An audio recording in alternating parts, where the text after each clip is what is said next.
పాఠం పేరు విశ్వం పుట్టుక. విశ్వం పుట్టుక అనే ఈ మంచి టైటిల్ని రాయగలిగిన వాళ్ళు, చదవగలిగిన వాళ్ళు చాలా జాగ్రత్తగా రెఫరెన్స్ను చూస్తూ ముందుకు వెళ్ళాలని మనస్ఫూర్తిగా కోరుకుంటున్నాను. ఎందుకంటే విశ్వం పుట్టుక అనగా ఈ విశ్వ ఆవిర్భావం ఎలా జరిగింది, లేదా ఈ విశ్వం ఎలా పుట్టింది, ఈ పాఠం చెప్పడానికి గల ప్రధానమైనటువంటి కారణం ఏంటంటే, లోకంలో ఉన్నటువంటి సామాన్యుల నుండి శాస్త్రవేత్తల వరకు, విద్య విహీనుల నుండి విద్యావంతుల వరకు ఎలా అయిపోయిందంటే, దేవుని బిడ్డలారా, దేవుని కంటే శాస్త్రవేత్తల్ని ఎక్కువగా నమ్మే స్థితిలోకి ప్రపంచం పోయింది.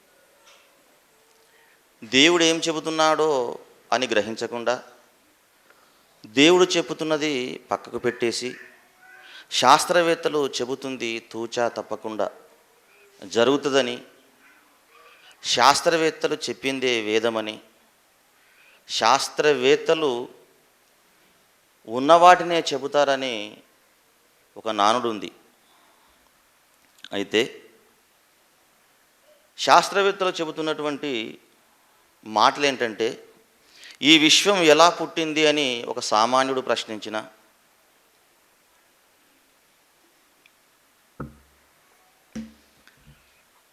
ఒక ఉన్నత విద్యను అభ్యసించినటువంటి ఒక విద్యావేత్త ప్రశ్నించిన, వాళ్ళు చెబుతున్నటువంటి మాటలు ఏంటంటే, ఈ విశ్వానికి పుట్టుక లేదు, ఈ విశ్వం అలానే ఉంది, దానికదే ఉన్నది అని మాట్లాడుతున్నారు.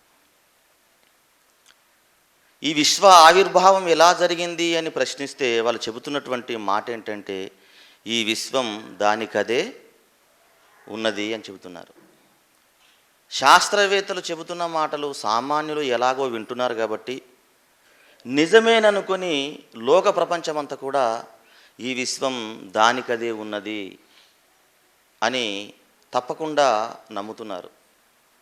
వాళ్ళందరికీ ఒక సామాన్య క్రైస్తవుడిగా మనం ప్రశ్న వేసినట్లయితే, ఏమండి, మానవులు వాడుకుంటున్నటువంటి వాహనాలు మనుషులు తయారు చేసుకుంటూనే ఉన్నప్పుడు, మానవులు నిర్మించుకున్నటువంటి భవంతులు మనుషులు నిర్మించుకుంటూనే ఉన్నప్పుడు, మానవులు కలగజేసుకున్నటువంటి వాడుకుంటున్నటువంటి వస్తువులు మానవులు కలగజేసినప్పుడే ఉన్నప్పుడు, ఈ విశ్వం దానికదే ఎలా ఉంటుంది ఒకసారి మీరు ఆలోచించండి. ఈ బిల్డింగ్ లేనప్పుడు ఇదొక ఖాళీ స్థలం. ఈ ఖాళీ స్థలం పైన ఈ బిల్డింగ్ని కన్స్ట్రక్షన్ చేశాము. కన్స్ట్రక్షన్ చేసిన వాళ్ళు, దీన్ని నిర్మించిన వాళ్ళు ఉన్నారు కాబట్టే ఈ యొక్క భవంతి మనకు కనబడుతుంది. ఇక్కడ ఒక కెమెరా మనకు కనబడుతుంది. కెమెరా దానికదే ఉన్నది అంటే అది అజ్ఞానమైన మాట. కెమెరాను తయారు చేసేవాళ్ళు అనగా దాన్ని పుట్టించిన వాళ్ళు ఉన్నారు కాబట్టే కెమెరా మనకు ముందుగా కనబడుతుంది. అలాగే మనిషి ఒక వాహనం కానివ్వండి, లేక వాడుకున్నటువంటి వస్తువులు కానివ్వండి, బస చేస్తున్నటువంటి భవంతులు కానివ్వండి, మానవుడు ఉపయోగించుకుంటున్నటువంటి ఏ పరికరమైనా మానవులు కలగజేస్తూనే ఉన్నప్పుడు ఈ విశ్వం దానికదే ఉందంటే ఎలా నమ్ముతాం ఒకసారి మీరు ఆలోచించండి దేవుని బిడ్డలారా. విశ్వం మనుషుల చేత కాదు కాబట్టి అది దేవుని చేతనే అయ్యే పని కాబట్టి ఈ విశ్వాన్ని పుట్టుకకు కారణం ఆ దేవాది దేవుడేనని మనం గ్రహించుకోవచ్చు. ఈ విషయాన్ని మనం ఎలా చెప్పగలము, ఎందుకు చెప్పాలనుకుంటున్నామంటే, దేవుడు ప్రతి మనిషి ఈ సృష్టి కార్యములు తెలుసుకోవాలన్న ఆయన ఆశ. మరలా చెబుతున్నాను, పుట్టినటువంటి ప్రతి ఒక్కరూ ఈ సృష్టి పుట్టుక ఎలా జరిగింది, ఈ విశ్వ ఆవిర్భావం ఎలా జరిగింది, ఈ సృష్టికి ప్రధాన కర్త ఎవరు, అసలు ఈ విశ్వం పుట్టుకలో ఉన్నటువంటి గొప్పతనం ఏంటి అని తెలుసుకోవాలన్నది అది దేవుని కోరికండి. అది ఎక్కడ రాసి పెట్టాడంటే దేవుడు యోబు గ్రంథం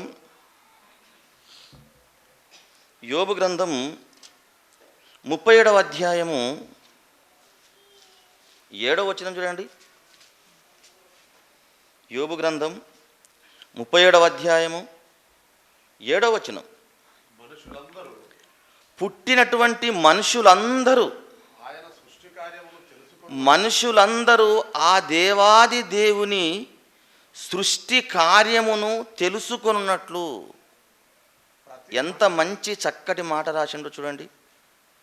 ఆరిన నేల మీద మనుషులుగా మనుగడ కొనసాగిస్తున్న ప్రతి ఒక్కరూ ఏంటంటండి, మనుషులందరూ ఆ దేవుని సృష్టి కార్యమును తెలుసుకొనున్నట్లు ప్రతి మనుష్యుని చేతిని బిగించి ఆయన ముద్ర వేసి ఉన్నాడు. ప్రతి మనిషి, పుట్టినటువంటి ప్రతి మనిషి దేవుడు చేసినటువంటి సృష్టి కార్యక్రమాలు తెలుసుకోవాలట. ఆ తెలుసుకోవడానికే దేవుడు ప్రతి మనిషి చేతిని బిగించి ముద్రలు వేశాడట. మనకు ముద్రలు చూసినా ఆలోచన రాదు, విశ్వాన్ని చూసినా ఆలోచనలు రావు. ఏమండి? కానీ దేవుని కోరిక ఏంటంటే పుట్టిన ప్రతి ఒక్కరూ దేవుడు చేసినటువంటి సృష్టి కార్యములను ఏమండి తెలుసుకున్నట్లు ప్రతి మనిషి చేతిని బిగించి ఆయన ముద్ర వేసి ఉన్నాడట. చాలామంది చేతులు చూపి అయ్యా నా జాతకము చెప్పుమని అడిగినప్పుడు అక్కడ ఉంటున్నటువంటి అతను ఏమంటాడంటే ఇది భార్య రేఖ, ఇది భర్త రేఖ, ఇది ఆయుష్ రేఖ, ఈ చక్రాలు నీ భవిష్యత్తును తెలియజేస్తాయి అని మాట్లాడతారు. ఏమండి? మన చేతిలో ఉన్నటువంటి ఈ యొక్క ముద్రలు, దేవుడు ఈ ముద్రలు తెలుసుకోవడానికే మనకు చేత కాకపోతుంది అంటే ఆయన సృష్టి కార్యక్రమాలు తెలుసుకోవడానికి ఇంకెంత ఆలోచన చేయాలి? మీరు ఆలోచించండి దేవుని బిడ్డలారా. గీతలు ఎందుకున్నవంటే చేతిని బిగించుకోవడానికి, చేతిని ముడుచుకోవడానికి. ఎక్కడెక్కడైతే గీతలు ఉంటావో అక్కడక్కడ మన వేళ్ళు కానీ మన కీళ్ళు కానీ ఫోల్డ్ అవుతాయి. ఆ గీతలే కనుక లేకుంటే చేయి ఒక పిడికిలిగా రాదు. పిడికిలు అవ్వాలంటే మన చేతుల్లో గీతలు ఉండాలి. ఈ గీతలను దేవుడు ఎంతగా గొప్పగా చేశాడో, ఈ గీతలే కనుక లేకుంటే నా చేయి కానీ నా వేళ్ళు కానీ బిగింపబడవు, ముడుచుకోవు. చేతిలోనే ఇంత జ్ఞానం దేవుడు దాచిపెట్టిండు అంటే ఈ లోకంలో సృష్టి కార్యక్రమాలు ఇంత గొప్పగా ఉన్నవని నువ్వు ఆలోచన చేయాలని దేవుడు ప్రతి మనిషి చేతిని బిగించి ముద్ర వేశాడట. మళ్ళీ చూడండి ఆ మాట. ప్రతి మనుష్యుని చేతిని బిగించి ఆయన ముద్ర వేసి ఉన్నాడు. ఎందుకు? నీవు సృష్టి కార్యక్రమములను తెలుసుకోవడానికి. మనుషులందరూ సృష్టి కార్యక్రమాలు, ఆ దేవుడు చేసినటువంటి సృష్టి కార్యక్రమాలను తెలుసుకోవడానికే దేవుడు మన చేతిని బిగించి ముద్రలు వేశాడు. ఏమండి? ఒక్కసారి కనుక ఆ దేవాది దేవుడు ఈ సృష్టిని ఎలా చేశాడో మనం చూద్దామండి. ఆది కాండము మనం అందరం తెలుసుకుంటున్నాము. ఒకసారి ఆది కాండము మొదటి అధ్యాయము మొదటి వచనం నుండి కూలంకషంగా అర్థవంతంగా ఆలోచిస్తూ ముందుకు వెళ్ళాలని నేను మనస్ఫూర్తిగా కోరుకుంటున్నాను. ఆది కాండము మొదటి అధ్యాయము మొదటి వచనం చూడండి. ఆదియందు దేవుడు భూమి ఆకాశములను సృజించెను.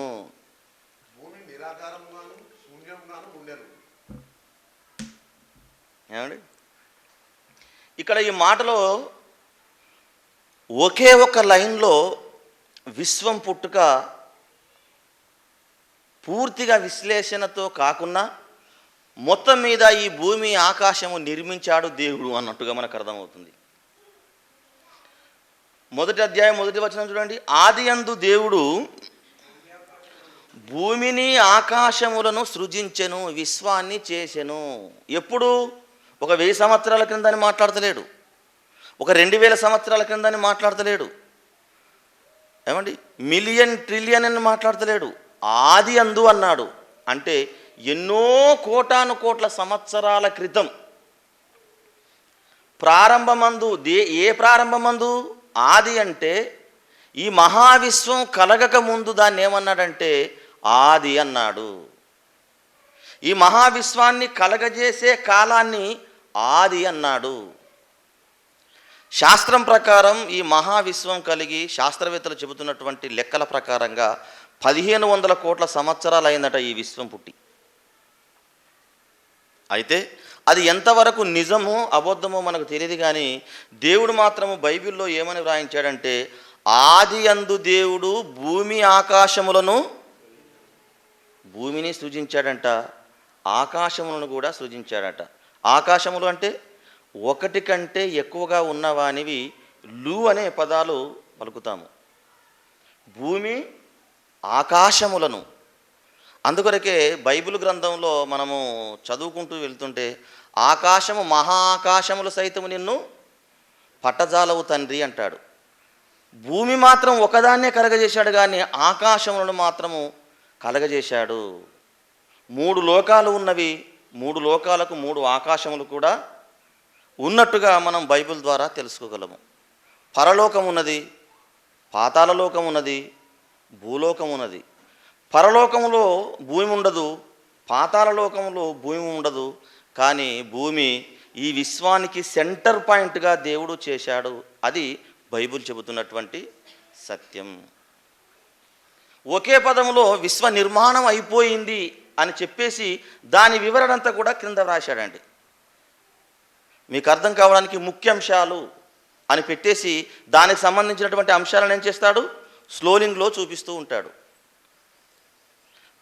ప్రగతి భవనం కట్టబడింది అని చెప్పేసి ఎలా ఎలా కట్టారో దాని పూర్తి విశ్లేషణ ఉంటుంది. ఇంకా మనకు అర్థం కావడానికి దేవుని బిడ్డలారా, మరి మొన్నటికి మనం వెళ్ళినప్పుడు యునెస్కో ఆమోదం పొందినటువంటి దాన్ని ఏమంటారండి, 1000 స్తంభాల గుడి కాదండి, రామప్ప దేవాలయం. రామప్ప దేవాలయాన్ని ఎలా నిర్మించారు? గణపతి దేవుని కాలంలో ఇసుక మీద రాళ్లతో నిర్మించినటువంటి రామప్ప దేవాలయాన్ని ఏమండి ముఖ్యంగా రాసి దాని గురించి పూర్తి విశ్లేషణ ఆ శిలాఫలకం పైన వ్రాయడం జరిగింది. దానికి ముందుగా వెళ్తున్నప్పుడే ముందుగా మనకు కనబడుతుంది. అలాగే దేవుడు కూడా ఈ మొదటి వచనంలో, ఆదికాండం 1వ అధ్యాయం 1వ వచనంలోనే ఏమని చెబుతున్నాడంటే ఆది యందు దేవుడు భూమి ఆకాశములను సృజించను. అంటే విశ్వమంతా అయిపోయింది. ఎలా అయింది, ఎలా పుట్టించాడు, ఎలా కలగజేశాడు అన్నది 2వ వచనం నుండి మనం చూసుకోగలం. ఒకసారి ఎలా ఉన్నదో దేవుడు ఎలా కలగజేశాడో కనుక మనం ఆలోచన చేస్తే భూమి నిరాకారముగాను శూన్యముగాను ఉండెను.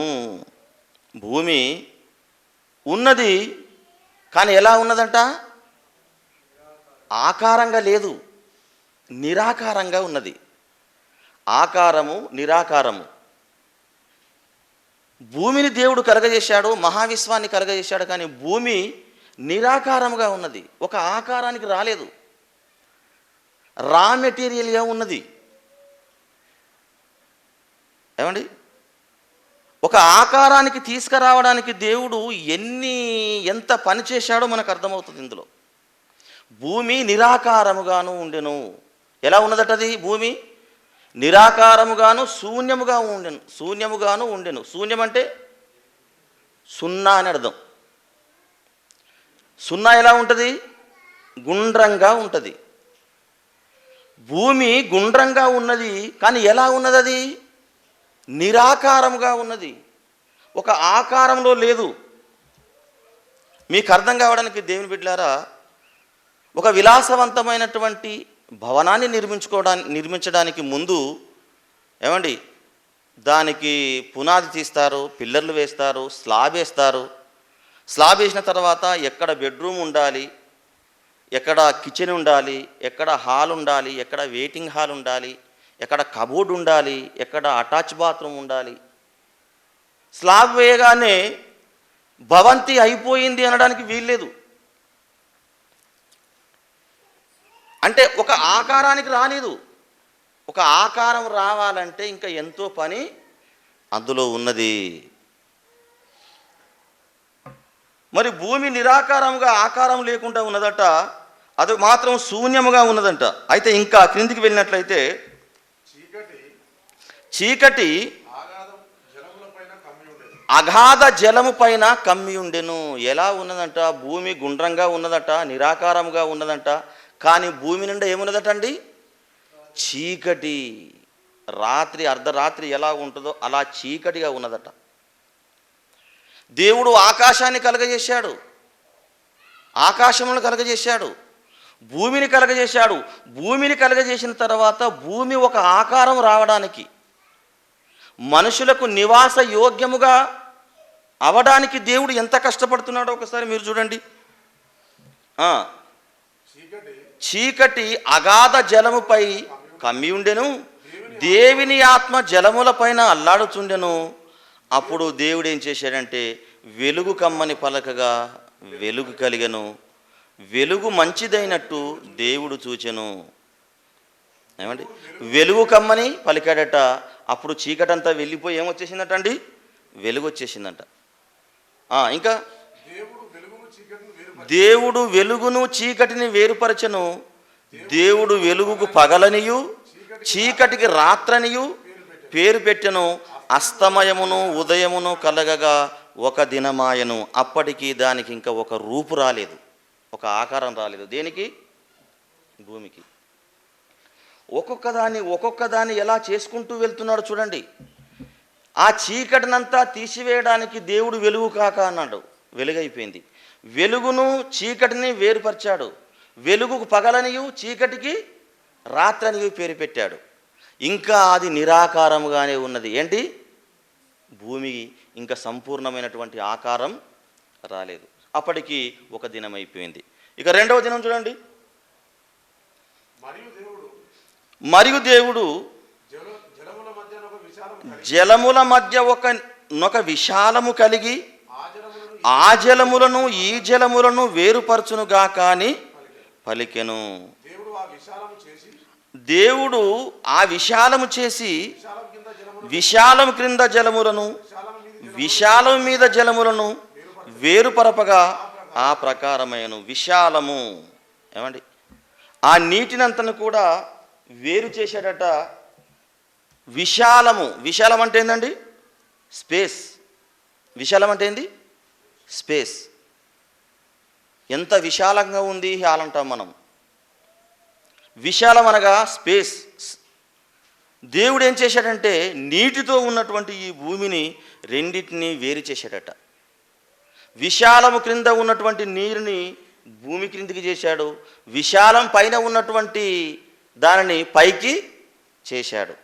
అంటే ఒక భూమి నిరాకారముగా ఉన్నటువంటి ఆ భూమిని ఒక ఆకారంలోకి తీసుకొని వస్తున్నాడు చూడండి దేవుడు. ఏమండి? విశ్వం పుట్టుక ఒక బైబిల్ మాత్రమే చెప్పగలుగుతుంది, కానీ లోకంలో ఉన్నటువంటి కోటి విద్యలలో ఏ ఒక్క విద్యలో కూడా విశ్వం పుట్టుక గురించి దేవుడు వ్రాయలేదు. పుస్తకాలలో ఏ పుస్తకాలలో కూడా ఈ మహావిశ్వం పుట్టుక గురించి కూడా ప్రస్తావన జరగలేదు. ఒక స్పేసును కలుగజేశాడు.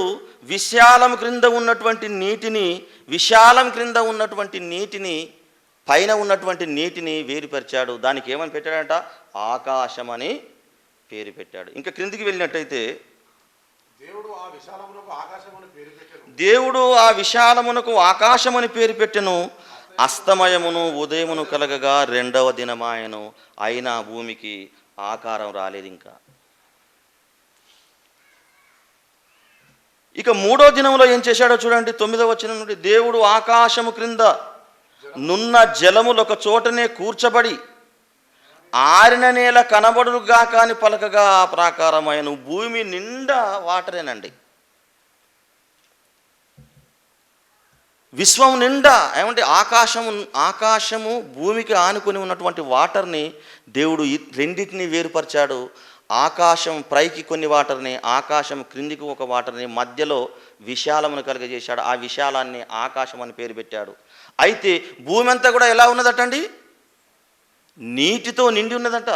ఆరిన నేల కనబడడం లేదు. మనిషి మనుగడగా ఈ లోకంలో జీవించడానికి, బ్రతకడానికి ఏం కావాలి? ఆరిన నేల కావాలి. అయితే దేవుడేమన్నాడంటే, ఈ భూమి మీద ఉన్నటువంటి నీళ్ళన్నీ ఒక చోటుకు రావాలని ఆజ్ఞాపించాడట.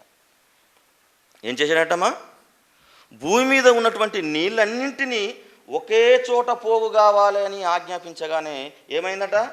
అలా అయిపోయిందటండి. చూడండి, ఆకాశము క్రిందనున్న జలములకు చోటనే కూర్చబడి ఆరిన నేల కనబడును గాక అని పలకగా ఆ ప్రకారమాయను. అంటే నీళ్ళన్నీ ఒక చోటుకు వెళ్ళాయి, భూమి మాత్రము కనబడుతుంది. కనబడుతున్నటువంటి ఆ ఆరిన నేలకు ఏమని పెట్టాడంట? 10వ వచనం, దేవుడు ఆరిన నేలకు భూమి అని పేరు పెట్టెను, జలరాశికి ఆయన ఏమని పేరు పెట్టాడట? సముద్రములని పేరు పెట్టెను. అది మంచిదని దేవుడు చూసెను, ఇంకా భూమికి ఆకారం రాలేదు. భూమి నిండుగా ఉన్నటువంటి నీటిని ఒకే చోట పోగు కావాలని ఆజ్ఞాపించాడు. భూమి నిండుగా ఉన్నటువంటి ఆ వాటరు ఒకే చోట పోగయింది, ఆరిన నేల కనబడింది. కనబడినటువంటి ఆ ఆరిన నేలకు ఏమని పెట్టాడు దేవుడు? భూమి. ఇక్కడ నివాసం ఉండడానికి పర్వాలేదు, కానీ ఇంకా కొన్ని వసతులు అవసరం నా పిల్లలకి. ఏమండి, భూమి 100% అయితే 75% జలమేనటండి, అదే సముద్రం. భూమిపైన ఏమండి 75% వాటర్ అయితే ఇక మిగిలినటువంటి 10% అడవులు, కొండలు, లోయలు. మనిషి మనుగడ కొనసాగిస్తుంది మాత్రం కొద్ది స్పేస్లోనే, ఆరిన నేల మీదనే మనుగడ కొనసాగిస్తున్నాడు. ఇక మనిషికి కావలసిన వనరులను సమకూరుస్తున్నాడు. చూడండి, ఆరిన నేలపైన ఒకసారి చూడండి అన్నమాట.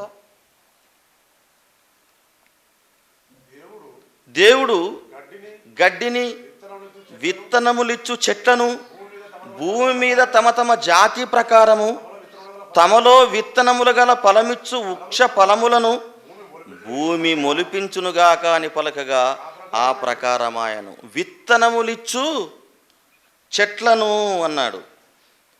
ఆరిన నేల మీద భూమి ఏమండి విత్తనములిచ్చు చెట్లను భూమి ఆయా జాతుల ప్రకారంగా మొలిపించునుగాక అన్నాడు.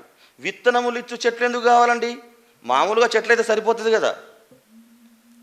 విత్తనములిచ్చే చెట్లే గనక దేవుడు పుట్టించకపోతే, మొలిపించకపోతే ఆ పుట్టినటువంటి మొక్కకు మరో బ్రతుకు ఉండదు, మనుగడ ఉండదు. అలాంటప్పుడు మనిషి బ్రతకడానికి కష్టమైపోతుంది. కాబట్టి ఆయనకున్నటువంటి జ్ఞానం చాలా గొప్పది. కాబట్టి విత్తనములిచ్చు చెట్లు కావాలి. ఈ చెట్టు పాడైపోయినా, ఈ చెట్టు చనిపోయినా మరొక చెట్టు విత్తనం ద్వారా వస్తుంది. ఎంత ప్రణాళిక ప్రకారంగా మనుషులపైన ఎంత ప్రేమ కలిగి దేవుడు మహావిశ్వాన్ని చేస్తున్నాడో చూడండి.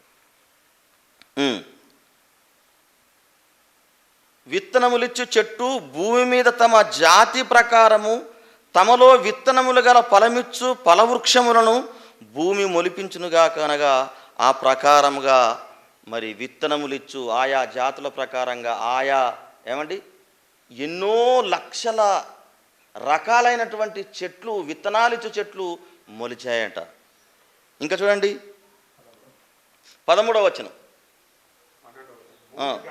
భూమి గడ్డిని తమ తమ జాతి ప్రకారము విత్తనములిచ్చు చెట్లను తమ తమ జాతి ప్రకారము తమలో విత్తనములు గల ఫలవృక్షములను మొలిపింపగా ఇది నా పిల్లలకు ఉపయోగపడతవి, ప్రయోజనకరంగా ఉంటాయి అని చెప్పాడు.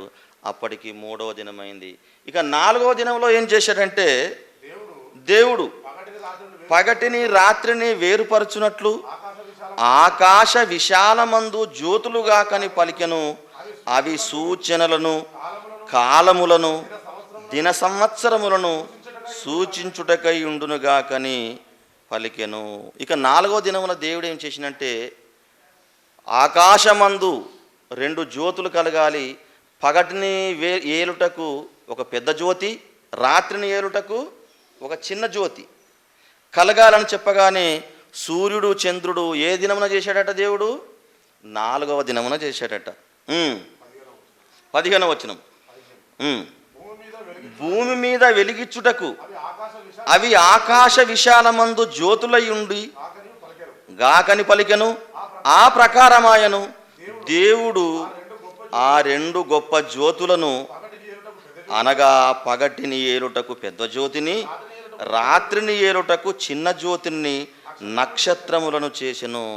సూర్యుని చేశాడు, చంద్రుని చేశాడు. ఏ దినమునంటే 4వ దినమున. ఏమండి? ఇక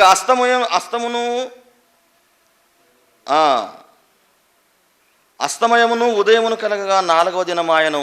5వ దినములో ఏం చేశాడో చూడండి. దేవుడు జీవము కలిగి చలించు వాటిని జలములు సమృద్ధిగా పుట్టించునుగా కని పలికెను. పక్షులు భూమిపైన ఆకాశ విశాలములో ఎగురునుగా కని పలికెను. ఏమండి? 5వ దినం ఏం చేశాడంటే పక్షులు చేశాడు. ఆకాశములో పక్షులు ఎగరాలి, ఈ విశాలములో పక్షులు ఎగరాలి. పక్షులతో పాటు సముద్రంలో ఏమన్నాడు? అనేకమైన జాతులు మత్స్యములు సముద్రంలో తిరగాలని చెప్పాడు. 21వ దేవుడు జలములలో వాటి వాటి జాతి ప్రకారము జలములు సమృద్ధిగా పుట్టించిన మహామత్స్యములను జీవము కలిగి చెలించు వాటన్నిటినీ దాని దాని జాతి ప్రకారము రెక్కలు గల ప్రతి పక్షిని సృజించెను. ఈ 5వ దినమున ఆకాశంలో ఎగరగలిగే ప్రతి పక్షిని కలుగజేశాడండి. అంతేకాకుండా సముద్రములో సంచరించే ప్రతి మత్స్యమును కలుగజేశాడు. ఇది 5వ దినమున. అంటే భూమి నిరాకారముగా ఉన్నటువంటి ఆ భూమిని ఒక ఆకారంలోకి, ఏమండి, మనుషులు మనుగడ కొనసాగించడానికి, మనుషులు ఈ లోకములో సుఖముగాను సంతోషముగాను దేవుడు కలగజేసిన వాటన్నిటినీ అనుభవిస్తూ బ్రతకడానికి నిరాకారముగా ఉన్నటువంటి ఆ భూమిని ఒక ఆకారములోకి తీసుకురావడానికి 7 విశ్వపు దినాలు పట్టాయంటే మీరు ఆలోచించండి దేవుని బిడ్డలారా. ఇంతగా దేవుడు కష్టపడ్డాడండి. ఇంకా ఎంతగా కష్టపడ్డాడో చూసినట్లయితే 6వ దినమున చూడండి ఒకసారి. 6వ దినమున 24వ వచనం. దేవుడు వాటి వాటి జాతి ప్రకారము జీవము గల వాటిని అనగా వాటి వాటి జాతి ప్రకారము పశువులను, పురుగులను, అడవి జంతువులను భూమి పుట్టించునుగా కాని పలికెను. ఆ ప్రకారమైన ఇది ఎన్నో దినం అంటే 6వ దినము ఉదయం అనుకోవచ్చండి. ఏం చేశాడట? పశువులను, ప్రాకే పురుగులను, 84 లక్షల జీవరాశులు అంటాము కదా, జంతువులను భూమి పుట్టించునుగాక పలికెను. ఆరని నేల మీద అవన్నీ నివసిస్తున్నాయి, సంచరిస్తున్నాయి. మనిషి యొక్క కోరికలను తీర్చడానికి అవి పుట్టాయన్న విషయాన్ని మనం మర్చిపోకూడదు. ఇక అన్నిటినీ కలగజేసిన తర్వాత, బాగా వినాలి, అన్నిటినీ కలగజేసిన తర్వాత ఎవరిని కలగజేశాడు? మనిషిని. ఒక ఆకారం వచ్చిన తర్వాత భూమికి నివాసంగా, మనిషికి నివాస యోగ్యముగా ఉండే అవసరత కల్పించిన తర్వాత ఏమండి మనిషిని తయారు చేశాడు. ఇదంతా ఎందుకోసం అంటే నీ కోసం, నా కోసం అన్న విషయాన్ని మనం గుర్తుంచుకోవాలి. 29వ వచనం చూడండి, తర్వాత చూసుకుందాం. అది దేవుడు ఇదిగో భూమి మీదనున్న విత్తనములిచ్చు ప్రతి చెట్టును, విత్తనములిచ్చు వృక్ష ఫలములు గల ప్రతి వృక్షమును మీకిచ్చి ఉన్నాను, అవి మీకు ఆహారమగును. 30వ వచనం. భూమి మీద నుండి జంతువులన్నిటినీ, ఆకాశ పక్షులన్నిటినీ, భూమి మీద ప్రాకు సమస్త జీవులకును పచ్చని చెట్లన్నీ ఆహారమగునని పలికెను. ఆ ప్రకారమాయను. 31వ వచనంలో మాట్లాడుతున్నాడు. దేవుడు తాను చేసినది యావత్తును చూసినప్పుడు, ఆయన చేసినది ప్రతి పని పిన్ టు పిన్ ప్రతీది చూసినప్పుడు, చేశాడట, చూశాడట. చేసిన తర్వాత ఇది బాగుంటే ఓకే, బాగులేకపోతే నా పిల్లల కోసం నేను తీసేస్తాను. ఆకాశాన్ని చేశాడు, చూశాడు, ఇది ఉపయోగపడుతుందా? భూమిని చేశాడు, చూశాడు, ఇది వారికి ఉపయోగపడుతుందా? పక్షులను చేశాడు, ఇది వారికి అవసరమా? జంతువులను చేశాడు, సముద్రాన్ని చేశాడు, సముద్రములో సంచరించే మత్స్యములను చేశాడు. ఒకటికి 100 సార్లు ఆలోచన చేసి మంచిదని ధృవీకరించిన తర్వాత అప్పుడు మనుషులకు ఇవ్వడానికి ఒప్పుకున్నాడండి దేవుడు. 30వ వచనం, మళ్ళీ 31వ వచనం, దేవుడు తాను చేసినది యావత్తును చూచినప్పుడు అది చాలా మంచిదిగా నుండెను. అస్తమయమును ఉదయమును కలగగా 6వ దినమాయెను. 6వ దినము చివరి గంటలో ఆదామును చేసినట్టుగా మనం చూడగలం. 26వ వచనం, దేవుడు మన స్వరూపమందు మన పోలిక చొప్పున నరులం చేదము. అయితే వాళ్ళు ఏం చేయాలంట? సముద్రములో చేపలు చేశారు, వారి కోసమే. వారు సముద్రపు చేపలను, ఆకాశములో పక్షులను చేసింది వారి కోసమే. ఆకాశ పక్షులను, పశువులను, సమస్త భూమిని, భూమి మీద ప్రాకు ప్రతి జంతువును ఏలుదురుగా కనియు పలికెను. అంటే నిరాకారముగా ఉన్నటువంటి ఆ భూమిని ఒక ఆకారంలోకి తెచ్చి, నిరాకారముగా ఉన్నటువంటి ఆ భూమిని ఒక ఆకారంలోకి తెచ్చి చెబుతున్నాడు, పక్షులు మీకోసమే చేశాను, జంతువులను మీకోసమే చేశాను, ఈ భూమిని మీకోసమే చేశాను, ఆ ఆకాశాన్ని మీకోసమే చేశాను, సముద్రములో ఉన్నటువంటి మత్స్యములను మీకోసమే చేశాను. మీరు తినండి, అనుభవించండి, ఇవన్నీ కూడా మీకోసమే చేశానంటున్నాడండి దేవుడు. ఆదాముకు చెప్పిన తర్వాత అతను ఒంటరిగా ఉన్నాడని భార్యను చేసిండు. అంతేకాని దేవుడు సమస్త ప్రజలపైన ఎంత ప్రేమను చాటుకున్నాడో మీరు ఆలోచించండి దేవుని బిడ్డలారా. అంటే మనిషి రావడానికే ఈ మహావిశ్వాన్ని చేశాడు. ఆకాశం, అంత పెద్ద ఆకాశం ఎవరి కోసం అంటే నీ కోసం, నా కోసమే. ఇంత పెద్ద భూమి కనబడుతున్నటువంటి ఈ భూమి ఎవరి కోసం అంటే అది మనుషులు అనుభవించడానికే.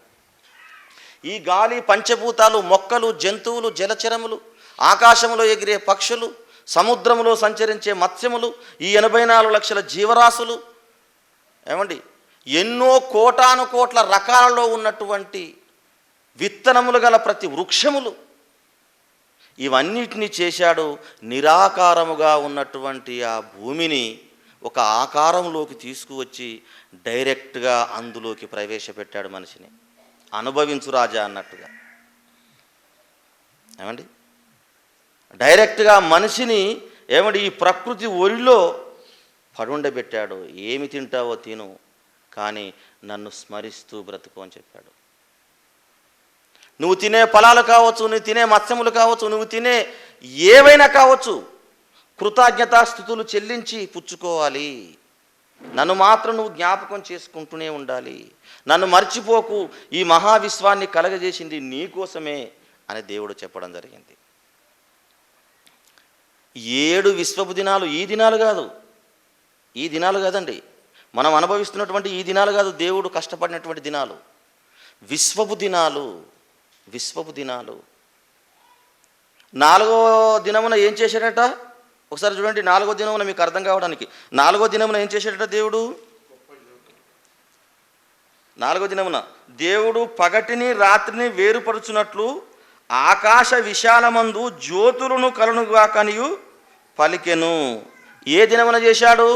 4వ దినమున. 4వ దినమున వేటిని చేశాడు చెప్పండి? 4వ దినమున వేటిని చేశాడు? సూర్యుని, చంద్రుని చేశాడు. సూర్యుని, చంద్రుని, నక్షత్రాలు చేసినప్పుడు 4వ దినం ఎలా అయింది?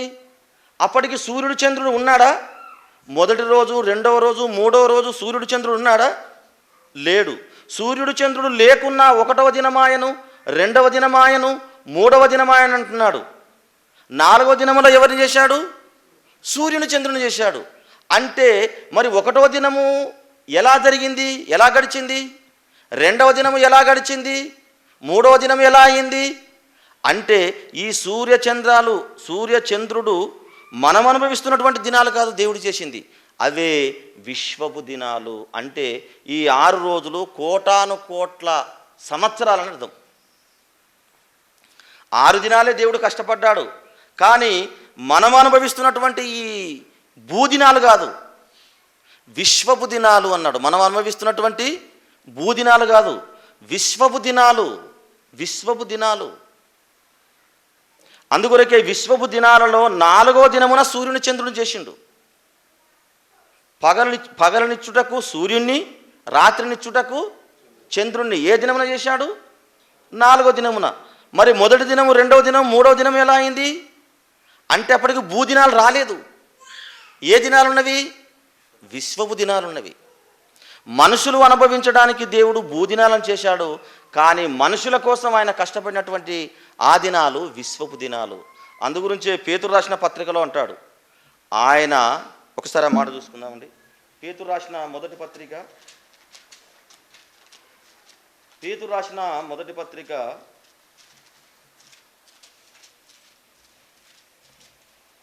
పేతురు రాసిన మొదటి పత్రిక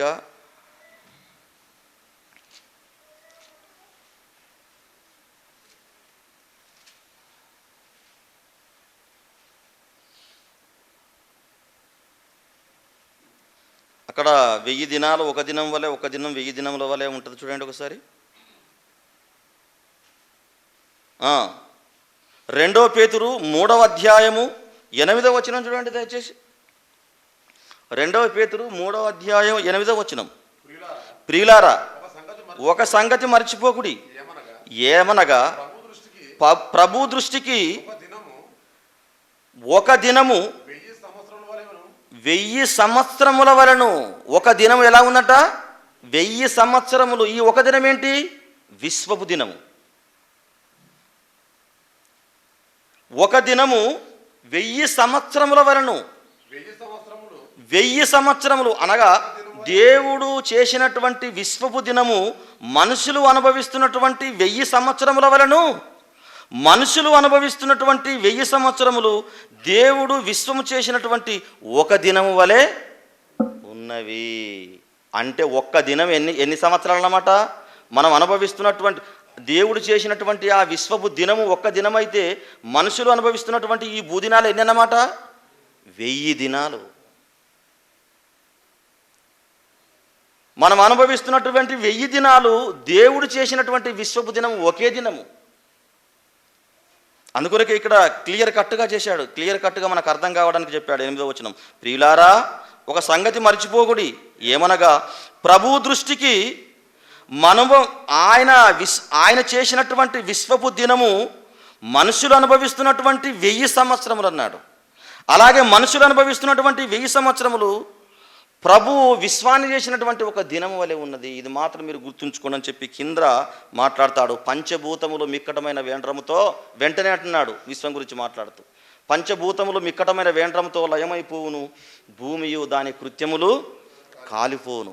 ఇన్ని సంవత్సరాలు ఎందుకోసం కష్టపడ్డాడంటే కేవలం మనందరి కోసమే దేవుడు ఈ మహావిశ్వాన్ని పుట్టించాడు.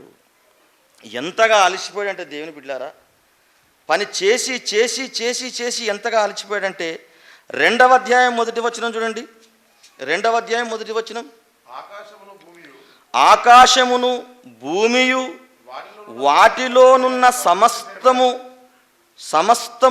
సమస్త సమూహము సంపూర్తి చేయబడెను. దేవుడు తాను చేసిన తన పని 7వ దినములోగా సంపూర్తి చేసి తాను చేసిన తన పని అంతటి నుండి 7వ దినమున విశ్రమించెను. ఎంతగా అలసిపోయాడు చూడండి దేవుని బిడ్డలారా. 6 దినాలు కష్టపడ్డాడు. 6 దినాలలో చివరి గంటల్లో మనిషిని చేశాడు. అయా, ఇవన్నింటినీ నీకోసమే చేశాను, అనుభవించమని చెప్పాడు. 7వ దినం మాత్రము ఆదమరిచి నిద్రపోయాడు, విశ్రాంతి తీసుకున్నాడు. అంతగా కష్టపడ్డాడండి, అంతగా కష్టపడ్డాడు. అంతగా కష్టపడినటువంటి ఆ గౌరవం, ఆ క్రెడిట్, ఆ యొక్క విలువ ఆయనకు దక్కడానికి బదులు శాస్త్రవేత్తలు ఏమంటున్నాడంటే విశ్వం దానికదే ఉన్నదని చెప్పేసి దేవుని మీద ప్రేమను ఏమాత్రం లేకుండా చేశారండి. ఏమండి, ఎంత బాధపడిపోతాడండి దేవుడు. ఆయన చేసిన ఈ మహావిశ్వాన్ని దానికదే ఉందంటే నేను ఇంతగా ప్రయాసపడిందంటే ఏమైపోయిందని అనుకోడండి దేవుడు. ఎంతగా చేశాడంటే, ఎంత కష్టపడ్డాడు. విశ్వపు దినాలు 6 దినాలు కష్టపడ్డాడు. 6 దినాలు కష్టపడ్డాడు. చివరికి చావు కబురును చల్లగా చెప్పినట్టు శాస్త్రవేత్తలు ఏమంటున్నారు? ఈ విశ్వం దానికదే ఉన్నది. నివాసయోగ్యంగా, మనుషులందరికీ నివాసయోగ్యంగా దీన్ని చేశాడు దేవుడు. ఒకసారి చూడండి, యెషయా గ్రంథం 42వ అధ్యాయం. యెషయా గ్రంథం 45వ అధ్యాయము 18వ వచనం చూడండి. 45వ అధ్యాయము 18వ వచనం. ఆకాశములకు, ఇక్కడ కూడా ఆకాశం అంటలేడు, ఆకాశములకు సృష్టించినటువంటి సృష్టికర్తయు యెహోవాయే దేవుడు. ఈ ఆకాశములను సృష్టించింది ఎవరో కాదు, ఆ సృష్టికర్త ఎవరో కాదు, ఆయననే యెహోవా, ఆయననే దేవుడు. ఆయన భూమిని కలగజేసి దానిని సిద్ధపరిచి స్థిరపరచెను. ఆకాశములను సృష్టించింది ఎవరో కాదు, యెహోవాయే సృష్టికర్త. యెహోవాయే ఈ ఆకాశములను సృష్టించినటువంటి సృష్టికర్త. ఈ ఆకాశములు దానికదే ఏది లేదు. ఆకాశములు సృష్టికర్తయగు యెహోవాయే దేవుడు. ఆయన భూమిని కలగజేసి దానిని సిద్ధపరిచి స్థిరపరచెను. భూమిని కలగజేసి నిరాకారముగా ఉన్నటువంటి ఆ భూమిని ఒక ఆకారానికి తీసుకొచ్చాడట, సిద్ధపరిచాడట. దాన్ని ఏం చేశాడట? భూమి పైన సిద్ధపరిచి ధృవీకరించాడట. ఏం చేశాడట? స్థిరపరిచాడు. నా పిల్లలకి ఇది ఓకే, స్థిరపరిచాడు. ఇక క్రింద చెప్తున్నాడు చూడండి ఆ మాట. నిరాకారముగా ఉండుటకు దేవుడు దాన్ని చేయలేదు. నిరాకారముగా, ఆకారము లేకుండా ఉండడానికి దేవుడు చేయలేదు భూమిని. అక్కడ నిరాకారముగాను శూన్యముగా అన్నాడు. ఇక్కడ యెషయా దాన్ని ప్రస్తావిస్తూ మాట్లాడుతున్నాడు. ఏమని మాట్లాడుతున్నాడు?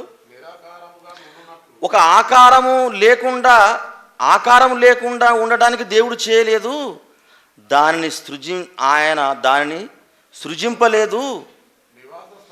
మనుషులందరికీ నివాస స్థలమగునట్లుగా దానిని సృజించెను.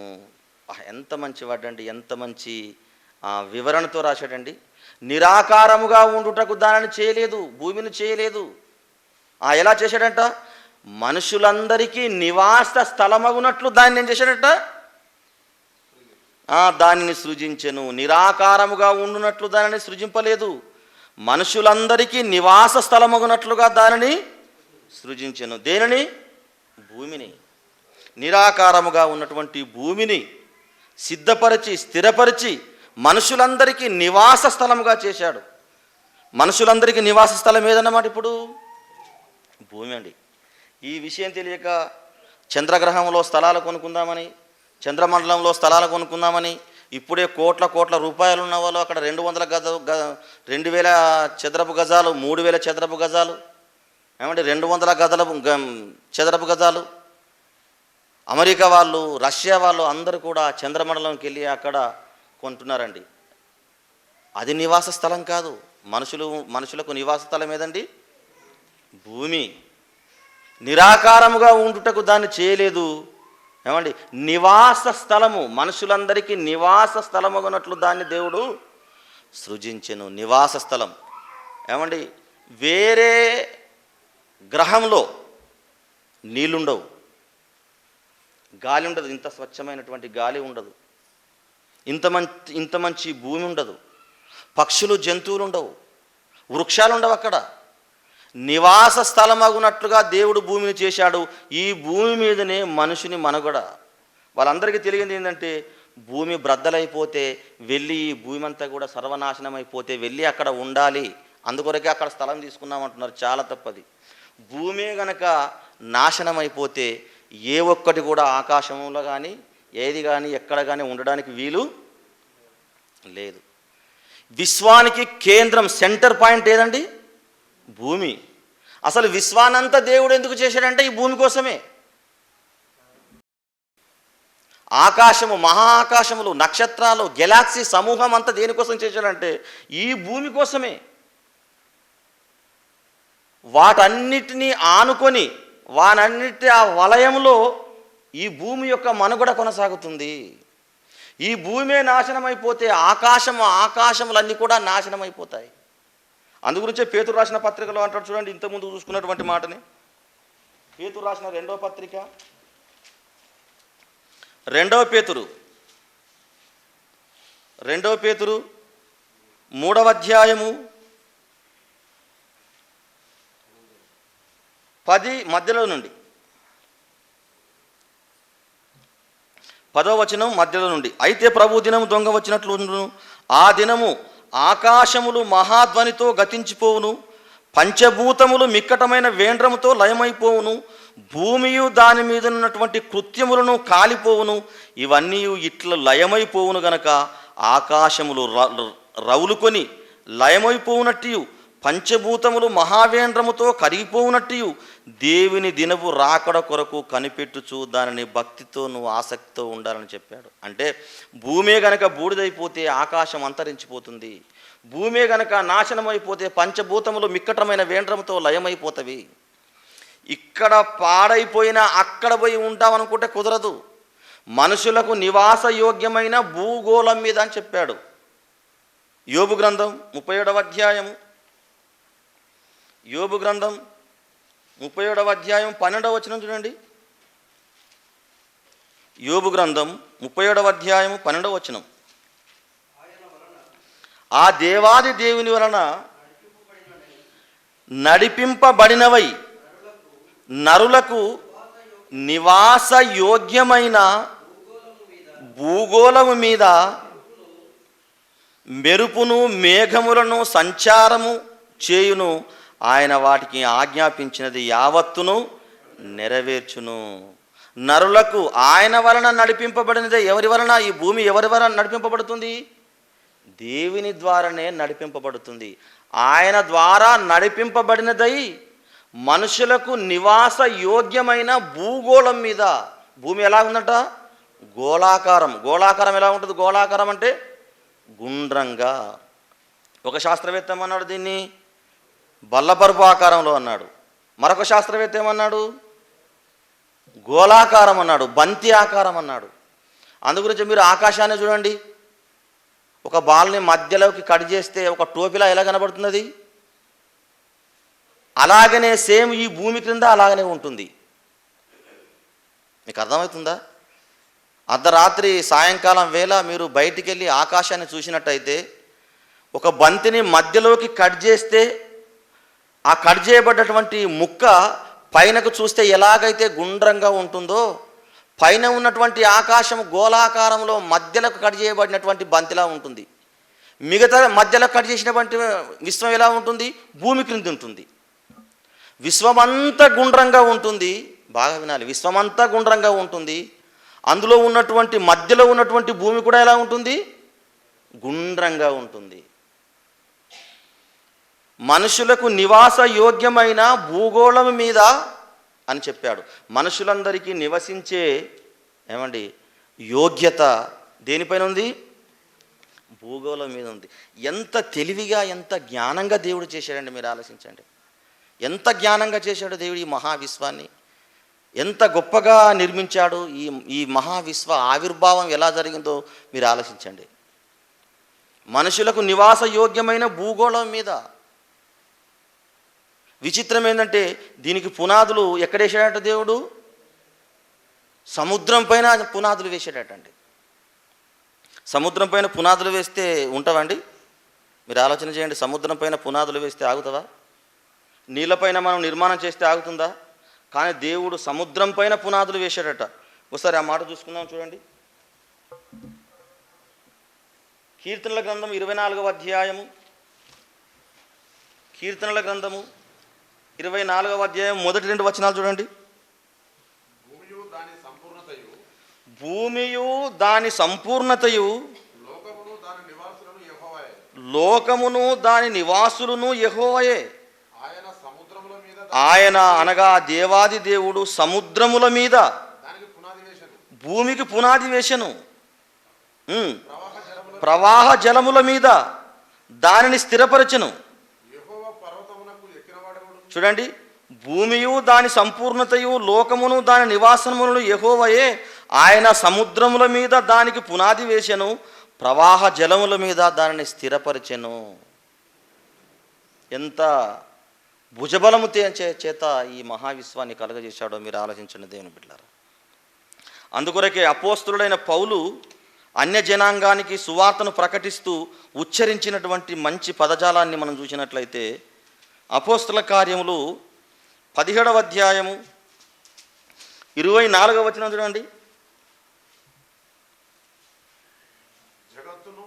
జగత్తును ఆ జగత్తును అందరి సమస్తమును నిర్మించిన దేవుడే తానే ఆకాశమునకును భూమికిని ప్రభువై ఉన్నందున జగత్తును అందరిని సమస్తమును సృష్టించినటువంటి సృష్టికర్త దేవుడు.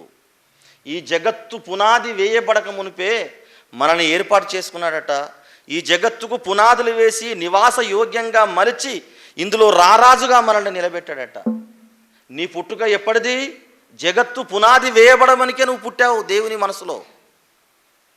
ఎఫెసీయులకు రాసిన పత్రిక 1వ అధ్యాయం 4వ వచనం చూడండి. ఎఫెసీయులకు రాసిన పత్రిక 1వ అధ్యాయము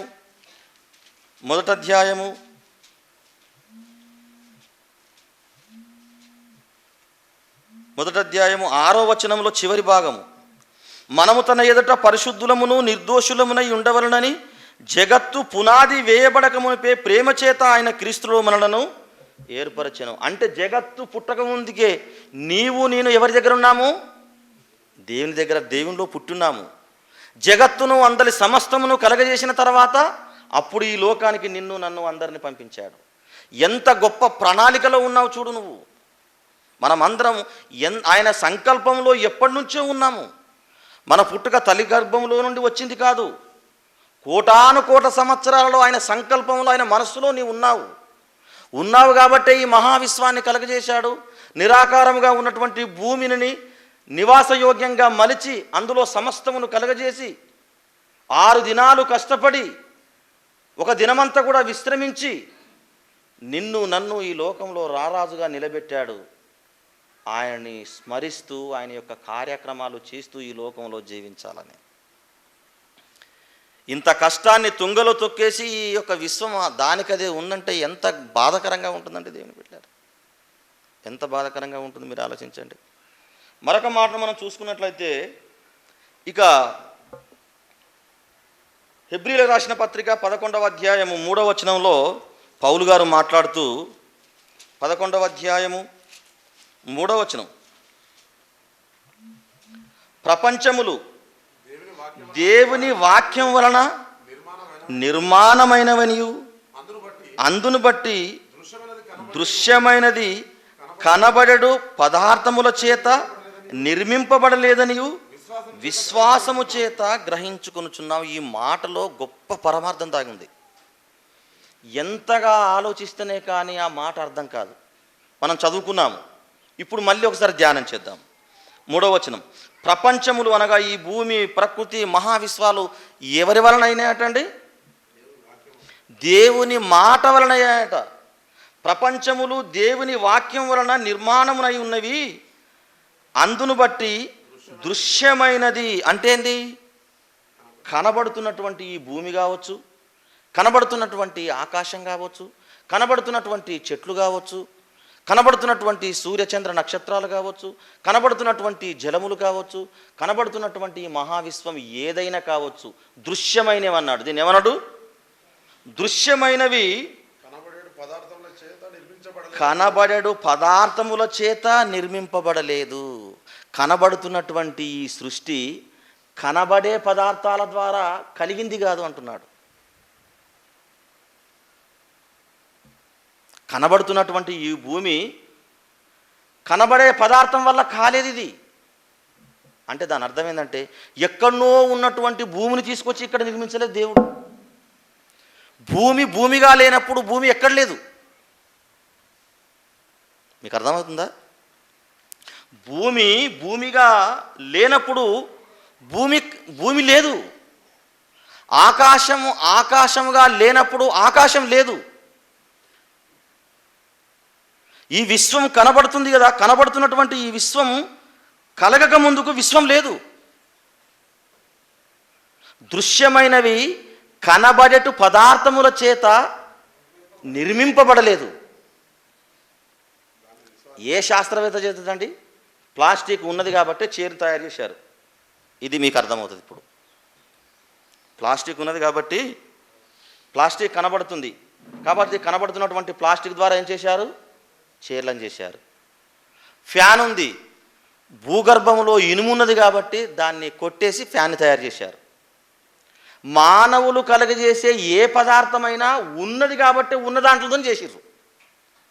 మీరందరూ కూడా చదువుకున్న వాళ్ళే కాబట్టి మీరందరూ కూడా చదువుకున్న వాళ్ళే. ఒకసారి ఆలోచన చేద్దాం దేవుని యొక్క గొప్ప సంగతులు. ఏమండి, మనం కిటికీలు చేసుకున్నావు, దానికి ఐరన్ పెట్టాము. ఆ యొక్క గ్రిల్స్ ఎలా చేశావంటే దేవుడు సృజించినటువంటి భూమిలో ఉన్నది కాబట్టి నువ్వు గ్రిల్స్ చేశావు. లేకుంటే ఆ భూమిలో ఆ ఖనిజ సంపదను దేవుడే పెట్టకపోతే గ్రిల్స్ తయారయ్యేటివా? భూగర్భంలో ప్లాస్టికే లేకపోతే చైర్లు తయారయ్యేటివా? ఏమండి, అల్యూమినియంతో పరికరాలు చేసుకుంటాం, అల్యూమినియమే కనుక లేకపోతే మనకు తినడానికి పాత్రలు ఉండేటివా? అంటే మానవుడు కలుగజేసినటువంటి ఏ పరికరమైనా ఏ వస్తువైనా ఉన్నది కాబట్టి ఉన్న దాంట్లో నుండి చేశారు. అయితే దేవుడు అలా చేయలేదట. దేవుడు అలా చేయలేదట. దృశ్యమైనవి అనగా కనబడుతున్నవి కనబడేడు పదార్థముల చేత ఆయన చేయలేదు. అదే ఆయన బలం, ఆయనకున్నటువంటి శక్తి సామర్థ్యత. లేకుండా కానీ చేస్తాడు అంతే. భూమి ఎక్కడనో లేదు, కలుగునుగాక అన్నాడు అంతే, అయిపోయింది. ఇది ఎక్కడనో ఉండేదండి, భూమిని తీసుకొచ్చి దేవుడు ఇక్కడ పెట్టాడు లేదు. ఎక్కడనో ఉండే ఆకాశాన్ని తీసుకొచ్చి ఇక్కడ పెట్టలేదు. ఎక్కడనో ఉండే జలచరములను తీసుకొచ్చి పెట్టలేదు.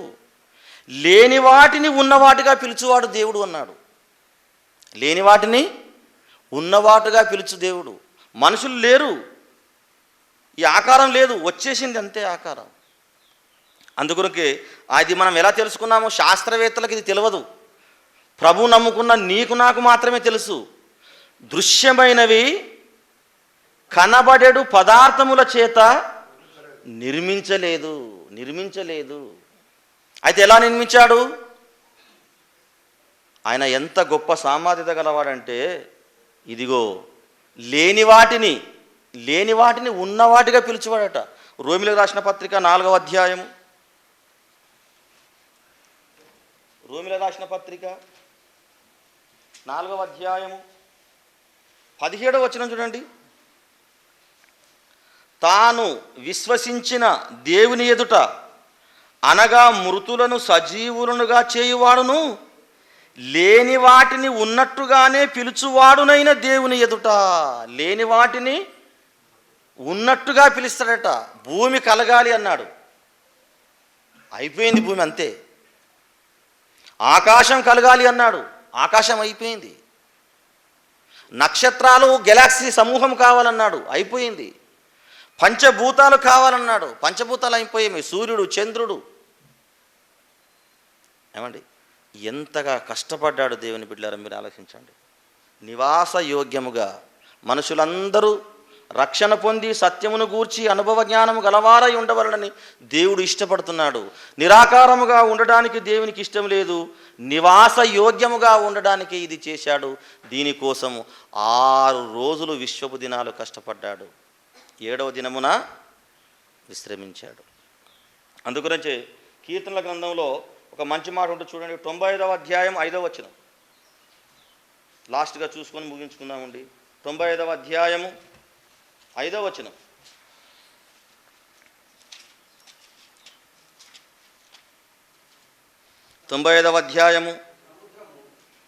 సముద్రము ఆయనది,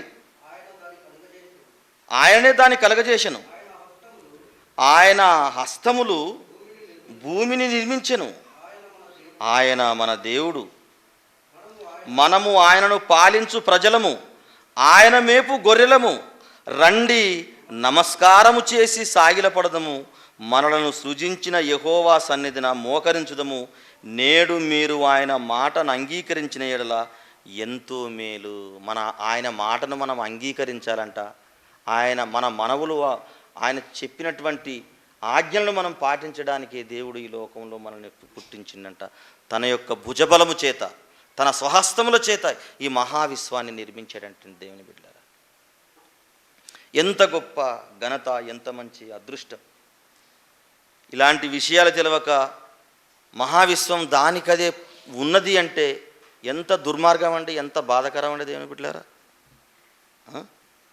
కాబట్టి ఈ మహావిశ్వాన్ని చేయడానికి దేవునికి ఎన్ని రోజులు పట్టిందండి? విశ్వపు దినాలు 6 దినాలు కలిగింది. 6వ దినము చివరి రోజున ఎవరిని చేశాడు? ఆదామును చేశాడు, అవ్వను చేశాడు. ఇలాగా మనం వన్ బై వన్ బైబిల్లో ఉన్నవన్నింటినీ కూలంకషంగా ఆలోచించుకుంటూ వెళ్దామండి. ప్రధాన్ని రాసుకోవడానికి ప్రయత్నం చేయండి. దేవుడు ఇంకా ఎన్నో గొప్ప సంగతులు, ఈ మహావిశ్వం గురించి ఎన్నో గొప్ప సంగతులు చేశాడు. యోబు గ్రంథంలో 38వ అధ్యాయంలో అంటాడు, ఈ మహావిశ్వానికి నేను భూమికి పునాదులు వేసినప్పుడు నువ్వు ఎక్కడుంటివి? జలరాశులను, కృత్తిక నక్షత్రములను, మహానక్షత్రములను చేసినప్పుడు నువ్వు ఎక్కడున్నావు అని ఎన్నో సందర్భాల్లో మాట్లాడినట్టుగా మనం చూడగలం. కాబట్టి మహావిశ్వాన్ని దేవుడు కలుగజేశాడు. మనకు నివాస యోగ్యంగా ఆయన్ని స్మరిస్తూ ఆయన సిద్ధాంతాలను, ఆయన ఆజ్ఞలను పాటిస్తూ బ్రతకాలని మనస్ఫూర్తిగా కోరుకుంటూ ముగిస్తున్నాను. అందరికీ వందనాలు, ధన్యవాదాలు. ప్రార్థించుకుందాం. ప్రేమగల తండ్రి, దయగలిగిన దేవా, నీకు వందనాలు నాయన. మధ్యాహ్న కాల సమయంలో మరొక్కసారి పవిత్రమైన నీ పాదాలకు మా యొక్క తల ఆనబెట్టి విన్నవించుకుంటున్నటువంటి విన్నపాలు, కోరుకుంటున్నటువంటి కోరికలు మా మనవులను స్వీకరిస్తున్నారని మేము వేడుకుంటున్నాము. కన్న తండ్రి, ఈ మహావిశ్వాన్ని కలుగజేసింది, నిర్మించింది, పుట్టుకకు కారణము నీవే. మనిషి యొక్క పుట్టుకకు కారణము నీవే తండ్రి. విశ్వం దానికదే ఉన్నదని శాస్త్రవేత్తలు చెబుతున్నారు, ప్రజలు నమ్ముతున్నారు.